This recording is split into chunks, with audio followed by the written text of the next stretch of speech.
I'm Haley B. Miller, and this is Ohio Politics Explained, a podcast where you give us 15 minutes and we give you all the news you need to sound smart and impress your friends. Welcome to another episode of Ohio Politics Explained. Today, we'll catch up on the latest with the marijuana referendum. We'll also discuss what happened in Springfield this week and how the money race for Ohio governor is going. With me today is Anthony Shoemaker. Hi, Haley. Let's start with the referendum. Advocates who want to overturn part of Senate Bill 56 cleared an important hurdle this week. The Attorney General approved their referendum petition, which means they can now collect signatures. They have to get nearly 250,000 before the law takes effect in March. When was the last time Ohio had a successful referendum? Well, the big one that comes to mind for me was Senate Bill 5 tied to the collective bargaining and unions back during the Kasich administration. That was a very big controversial issue. You know, this is interesting, I think, too, because, you know, the popularity of some of these hemp products and THC drinks and stuff like that. So there was a lot of excitement and people turned out for Senate when the Senate Bill 5 issue was on the ballot. That was an off-year election. And, you know, this could potentially be something that does draw people out. And referenda are a little bit different than like a constitutional amendment. This would be trying to repeal legislation that the legislature passed. So if this group gets all the signatures they need and it moves forward, the law would not take effect in mid-March like it's currently scheduled to. And then voters would decide in November if they want the bill to become law. Yeah, you know, and it'll be a crowded election, obviously, because, you know, you'll have the governor race and the Senate race, all the statewide offices, and potentially even more state ballot issues. So it'll be interesting to see kind of like how this issue kind of stays on people's radar. You know, sometimes with these ballot issues, sometimes in the past, they've been like the only thing on the ballot, like, you know, like you saw in with marijuana and abortion in 2023. There wasn't anything else really competing for time, whereas on this year, there'll be a packed ballot.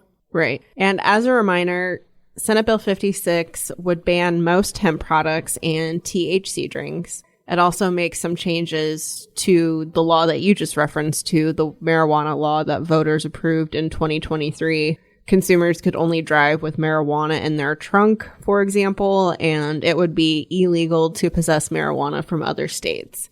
It also scraps some legal protections for users. But interestingly, the people who wrote issue 2 do not support this referendum. Yeah, I mean, it's interesting that you kind of have people kind of fighting one another on this because, you know, the legal marijuana people, you know, have to go through all these regulations, you know, sell things through dispensaries.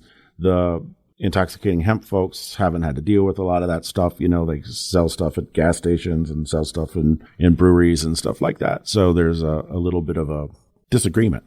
Right. I think the marijuana folks have been frustrated that they're not competing on a level playing field with these businesses, and the sale of a lot of these products is not regulated right now. So there is a lot of talk about safety concerns about kids being able to access this stuff. That's been a big part of why Governor DeWine is all over this issue. You know, he's really concerned about underage consumption. So it'll be interesting to see how this plays out. I mean, they have a tight timeline to get a decent number of signatures. Yeah, it is a tight timeline. But, you know, one thing, it's really obvious, though, when you look at these businesses just, you know, as normal people, you know, these dispensaries are kind of boring buildings. There's not much signage, you know. Then you'll drive by some of these places selling hemp products and they're lit up like casinos, you know, like, you know, come by here, you know, get your stuff. And so it makes, you know, it's obviously not an equal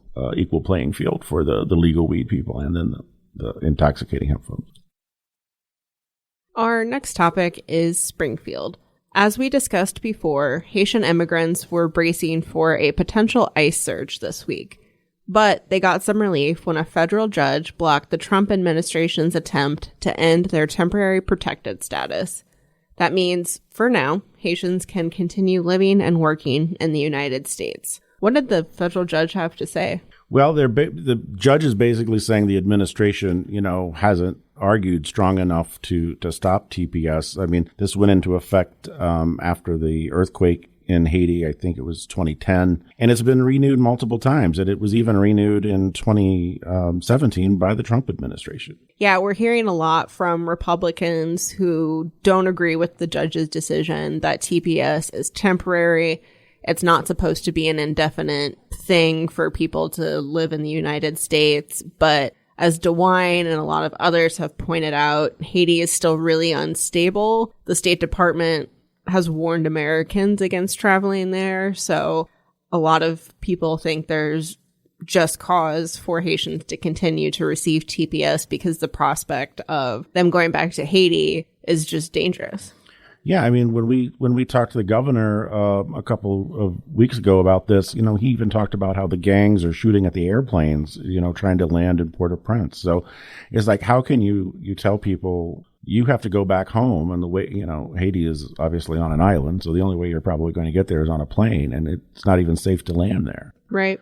Now, we had some colleagues in Springfield this week talking to people in the community, talking to immigrants, and there was, a temporary sigh of relief. People were relieved that they didn't have to be worried about getting deported starting on Wednesday, but there's still a lot of uncertainty and folks acknowledging that this is just a temporary victory for them. They don't know what's going to happen next. The Trump administration has said that it will appeal this to the U.S. Supreme Court. And, we can all predict what the Supreme Court might do, but we really don't know. And so people are still trying to just continue to live their lives and figure out a plan in case this does end up happening. Yeah, and one of the things that our reporters who were on the ground in Springfield talking to people, the one message that seemed to be clear is, okay, this is a temporary reprieve, but the cloud is still over the community. Some people are afraid to leave their homes, send their kids to school. And there was one person who said, they're seeing what's happening in Minneapolis, and they're saying, hey, if ICE agents or, if American citizens are getting killed in Minneapolis, what protections do I have in Springfield? So there's clearly a fear. We're hearing reports about people who've already left Springfield. Obviously, you've got a lot of employers in Springfield who rely on Haitians to keep their factories going. So there's definitely still a cloud over the community despite this decision from the judge.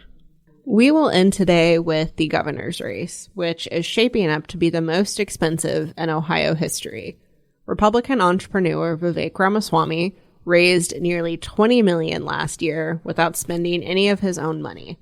Amy Acton, a Democrat and former state health director, brought in over $4 million. Other candidates filed for the race this week, but it'll likely be a matchup between Ramaswamy and Acton, and the donors are acting accordingly. Yeah, I mean, now that, Sherrod, there was all this talk about Sherrod Brown possibly running for governor and former Congressman Tim Ryan getting in the race. Once the two of them, Brown decided to run for the Senate and Ryan decided not to run, that kind of cleared the path in the primary for Amy Acton. And so she's seen an improvement in her numbers since then. 5 million is a record for a Democrat, even though it fails in comparison to what Ramaswamy's brought in so far. Right. The $4 million she raised was last year, and then she reported another $1 million for just the month of January, I believe. Yeah. And, the last time we had a open governor seat was the race between Mike DeWine and Richard Cordray, which was, in 2018. And that was the record. I think your story said around 45 million. So this one is expected to pass that up. And I mentioned Ramaswamy hasn't spent any of his own money, but that could very well change and, really change the dynamics of the race, too, because he has a lot of money and we're used to seeing gobs and gobs of money in Senate races, especially in 2024. But you don't really see that kind of thing normally for a governor's race. Yeah, well, Ohio's never had a billionaire run for governor before. So that's, new territory for us, and it'll be interesting to see, what, if any, national money comes into Ohio. If it does, they're probably more expecting to see some of that on the Senate race side since battle for the Senate is so tight. And one more thing before you go. Ohio treasurer is not the most exciting job, but the GOP primary is shaping up to be an interesting one. State Senator Christina Rogner will face former Representative Jay Edwards. Former Senator Niraj Antani was planning to file, but dropped out this week, in part because he said he couldn't afford to keep up with all the money that Rogner was raising for the race. Yeah, I mean, it sounds like, she's put in more than $1 million into the treasurer race, which is substantial. Down ticket races don't get a whole lot of attention, but, every once in a while, they don't always match up as far as, Republicans may win everything, but then a Democrat may luck out and win one race. We saw that happen in 2006 when Democrats swept everything, but Mary Taylor ended up winning the auditor race. So, Rogner's going to put a lot of money into this, and we'll see what happens.